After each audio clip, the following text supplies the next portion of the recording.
Today's Bible verse comes from Matthew chapter 10 verse 20, King James Version.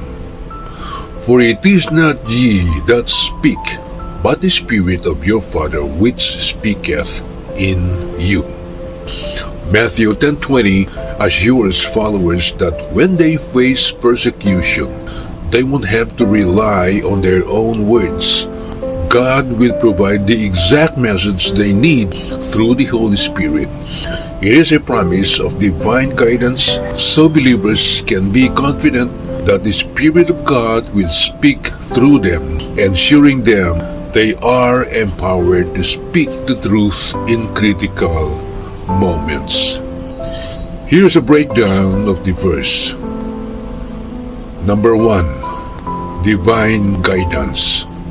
The verse promises that the Holy Spirit will give believers the words to say, removing the fear of what to say in difficult situations. Number 2. Trust, not self-reliance. Confidence in these moments comes from trusting in God's present help, not in one's own ability or eloquence. And number 3, a spiritual channel. It portrays believers as channels through whom the Spirit of God speaks, enabling them to share a message that is not their own. Amen.